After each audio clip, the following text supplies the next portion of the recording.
Bonsoir à tous, ravi de vous retrouver. Vous êtes sur ETV Guadeloupe, bienvenue dans ce Flash Info. L'actualité de ce mardi, la colère des pompiers. Ils ont mené une opération escargot ce mardi matin en direction du siège du conseil départemental à Basse-Terre. Les raisons de cette colère, ils remettent en cause les conditions de travail et celui des secours, mais aussi la mauvaise gestion de leur administration. Le syndicat des personnels du SDIS 97.1 FO pointe du doigt la souffrance au travail des pompiers professionnels et volontaires. Autre mobilisation, celle de la Poste. Le fonctionnement du centre de traitement courrier-colis départemental de la Poste est perturbé depuis ce matin par un mouvement de grève. Une mobilisation illimitée à l'appel des 3 organisations syndicales de l'établissement pour dénoncer de mauvaises conditions de travail et un manque d'effectifs. Cette grève pourrait évidemment avoir des conséquences sur la distribution du courrier si elle devait durer. La police lance un appel à témoins après la disparition de Hugues Ilgros, un Nabimien de 59 ans demeurant à Dugazon. Sa mère n'a plus de nouvelles depuis le 15 avril. L'homme est de corpulence mince et mesure environ 1,75 m. Toute personne ayant des informations à son sujet est invitée à contacter la Sûreté départementale au 05 90 68 90 45. L'actualité, c'est également les bons résultats de Guadeloupe-Pôle-Caraïbes. Selon les informations relevées au premier trimestre, l'aéroport affiche une croissance de 5,66%, ce qui traduit une nouvelle hausse au mois de mars. 237 737 passagers ont été accueillis, soit un peu plus de 13 000 qu'en mars 2016. De bons chiffres, notamment dus à la très bonne santé du trafic nord-américain. On parle des vols vers New York et Montréal, mais également avec la nouvelle liaison vers Fort Lauderdale, ce qui représente une hausse globale de 27,53% vers les USA et le Canada.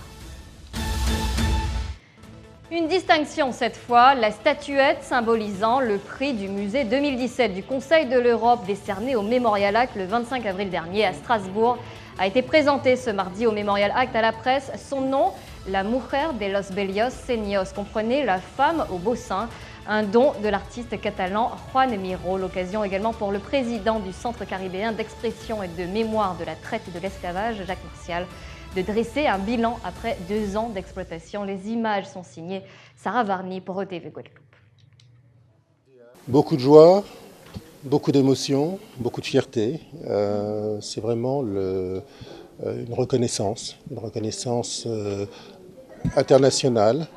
De nombreux musées concourent à ce prix. Quand on concourt pour un prix, ça veut dire qu'on espère l'emporter et que l'on pense que l'on a toutes les raisons de l'emporter, et c'est ce qui a été salué. Donc, beaucoup de joie, d'émotion. L'année 2016, beaucoup de satisfaction en termes de chiffres. Ce sont 107 000, un peu plus de 107 000 visiteurs qui sont venus au Memorial Act. Ce sont 15 000 visiteurs qui ont visité le centre de généalogie. Ce sont des manifestations, ce sont des colloques, des débats, ce sont aussi des activités commerciales, puisque c'est important pour consolider les ressources de l'établissement. Voilà, c'est une belle année. En politique, Rony Béral, en soi de 46 ans, a effectué sa déclaration officielle de candidature aux législatives. Cela s'est passé hier à la Maison Créole du Gosier, impliqué dans la vie politique depuis longtemps, notamment avec son statut de 2e adjoint au maire d'Anse-Bertrand en 2014, où il est en charge de l'environnement. Les images sont signées Daniel Héraville pour ETV Guadeloupe. Nous allons accueillir sans plus attendre Rony Béral. Bonjour Rony. Bonjour Sarah, bonjour à tous. Je me présente parce que j'ai fait le constat d'une Guadeloupe avec beaucoup de difficultés. Une Guadeloupe, on dira, malade. Une Guadeloupe malade de l'eau qui ne coule pas dans ses robinets. Des Guadeloupéens malades on dira, d'hypertension artérielle, de diabète, d'obésité, de drépanocytose, de cancer de la prostate. Des Guadeloupéens qui ont envie d'avancer, qui me le disent tout le temps quand je les rencontre. Je suis sur le terrain, je suis au contact des Guadeloupéens. Ils me disent qu'ils sont malades, mais ils ont envie d'avancer parce qu'ils ont compris aujourd'hui qu'ils peuvent être acteurs de leur propre guérison. Et c'est ça le débat, et c'est ça que j'ai envie de développer avec les Guadeloupéens. J'ai envie de leur faire comprendre clairement aujourd'hui qu'il faut qu'on avance, et c'est le sens de ma démarche. C'est une démarche d'abord personnelle, mais elle a été également portée par de nombreuses personnes de la circonscription que j'ai rencontrées, de nombreux élus de la circonscription que je rencontre, avec lesquels je suis quotidiennement en contact, et pour finalement me dire que j'ai toujours été quelqu'un d'investi en politique, sans pour autant être en politique. Quand on œuvre dans les associations, on fait de la politique. Ce qui va séduire les Guadeloupéens et ce qui doit séduire les Guadeloupéens, c'est premièrement la proximité que j'ai envie d'établir avec eux. Je n'ai pas envie d'être le député qui siège sur un trône. J'ai envie d'être un député qui soit ancré dans le territoire, comme je l'ai toujours été. J'ai toujours été quelqu'un que vous rencontrez n'importe où en Guadeloupe et dans n'importe quelle situation en Guadeloupe. Je ne suis pas le député du costume cravate qui se balade en voiture climatisée. Je ne veux pas être celui-là. Je veux être un député proche des Guadeloupéens. Je veux aller prendre le pouls de cette Guadeloupe-là et de porter cette Guadeloupe-là en France. Je veux un peu plus de nous en France. Je veux que les Guadeloupéens soient séduits également par la fraîcheur que je veux emmener dans cette campagne et le dynamisme que je veux emmener dans cette campagne. Je ne vais pas vous dire ici que je ferai de la politique autrement. Ce n'est pas vrai. Je serai celui qui va leur ouvrir des portes en province quand ils auront envie, par exemple, d'une mutation. Ils auront besoin d'une mutation. Je veux les aider justement à accomplir cette mission-là. L'actualité nationale incontournable du moment, la politique. Selon un sondage ELAB publié ce mardi, Emmanuel Macron, le candidat d'En Marche, perd 5 points en 8 jours dans les intentions de vote, mais il serait toujours élu dimanche au second tour de la présidentielle. Avec 59% des voix, Emmanuel Macron l'emporterait encore largement face à la candidate du Front National qui obtiendrait 41% des voix. Une enquête réalisée pour l'Express et BFM TV. C'est inédit en Guadeloupe, c'est un événement qui aidera sûrement les futurs parents à l'approche d'un heureux événement. Le premier salon de la maternité aura lieu les 5 et 6 mai prochains au Vélodrome de Gourdeliane à Baie-Mahault, un événement organisé par l'AFJP. L'association d'aide aux futurs et jeunes parents, animation, débat sont au programme. Et pour en parler en détail avec nous sur le plateau de TV, Angélique Lucie, coordonnatrice du salon. Bonsoir à vous. Bonsoir.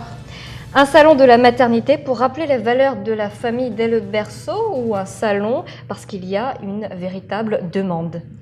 Mais en fait, il y a une véritable demande parce que très souvent, les parents ne savent pas vers où se tourner pour avoir les informations qu'il faut pour accueillir sainement leur enfant.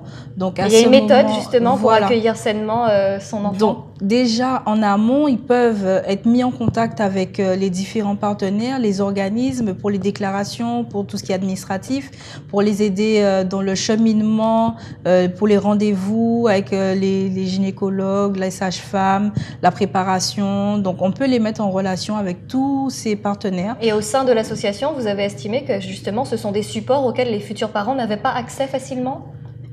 Très souvent, il y a des mamans qui sont en difficulté, qui n'osent pas toujours ou qui ne savent pas toujours vers qui se tourner. Certaines sont très informées, mais d'autres pas du tout. Donc, il y en a qui n'ont même pas, qui arrivent au 8e mois et qui n'ont pas eu de suivi du tout. Donc, c'est pour ça que l'association est importante, parce qu'ils peuvent se tourner vers nous pour avoir un premier contact, parce que c'est plus facile d'aller vers une association que d'aller vers un médecin ou autre, et avoir un premier contact. Et à ce moment-là, nous, on peut les orienter vers les partenaires qui pourront les aider. L'idée, elle est venue comment? De l'association elle-même? C'est-à-dire que Nadia, la directrice Nadia Catalan, elle a toujours œuvré pour aider les parents en difficulté, les écouter, si possible. Dès qu'elle avait des dons, elle pouvait faire des dons pour les mamans en difficulté, donc être à l'écoute. Et c'est toute cette action, tout ce cheminement qui a amené à créer l'association et mettre en relation les personnes. Alors, on va parler de la maternité. Est-ce qu'on va aussi aborder les sujets qui gravitent autour de cette maternité, de la grossesse, notamment de l'accouchement, ou est-ce qu'on doit parler de sujets beaucoup plus récents, du Zika par exemple? Ben, en fait, le salon va parler un peu de tout. C'est-à-dire, on va pas s'axer, très souvent, on parle pas beaucoup du père. Donc, on va s'axer vraiment sur la famille. Donc là, vous allez leur donner la parole, voilà, justement? sur la famille, sur tout ce qui gravite autour. C'est évidemment la maman, mais c'est pas que la mère. Il y a la mère, il y a les grands-parents, tout le monde est impliqué dans la grossesse. Donc, on va aborder un peu tous les sujets, les risques, tout ce qui peut être engendré par l'arrivée du nouveau-né. C'est un terme un peu à la mode, baby planner. Déjà, qu'est-ce que c'est pour les téléspectateurs qui nous regardent? Et est-ce que justement, pourquoi on en parle durant ce salon? Les baby planners, en fait, c'est quelqu'un qui va accompagner dans dans tout le processus qui va générer l'arrivée de l'enfant. Donc, c'est pas inné, hein, tout le monde ne sait pas comment s'organiser. Donc, nous, on est là pour aider aussi à préparer les valises de naissance, les valises permettant d'aller, la valise permettant d'aller à la maternité. Parce que très souvent, on se dit oui, on aura le temps, on aura ci, on aura ça, et puis le jour J arrive et on n'est pas prête. Mais on a souvent l'impression que c'est un peu le rôle de l'hôpital aussi, d'avoir ce rôle un petit peu pédagogique. L'association sera en relation avec les maternités. Oui. Donc, on pourra aller à la rencontre des mamans et discuter avec elles, voir quels sont leurs besoins et quelles sont leurs attentes. Donc, c'est ça aussi le rôle de l'association. Et on parle aussi d'accompagnement social. Ça veut dire quoi concrètement? C'est-à-dire qu'on va être en relation avec les PMI. Donc, toutes les mamans qui viendront des PMI auront des avantages ou des réductions ou des dons qu'on pourra leur faire. D'accord. Vous rappelez l'événement, c'est un salon gratuit? Donc, c'est le salon de la maternité. Donc, l'entrée est Il y a une participation. Oui, il y a une participation. Oui. C'est ouvert à tout le monde. C'est pas uniquement les femmes enceintes, c'est les papas, les mamans, les grands-parents aussi, parce que c'est pas abordé, la maternité n'est pas abordée de la même manière qu'auparavant. Donc, tout public. C'est vraiment tout public. Merci beaucoup, Angélique Lucie, d'avoir répondu à nos questions. Je vous remercie, c'est vous. Voilà, c'est la fin de cette édition. Merci à vous de l'avoir suivi. Je vous retrouve demain pour une nouvelle édition. Je vous souhaite de passer une excellente soirée avec les programmes de TV Guadeloupe.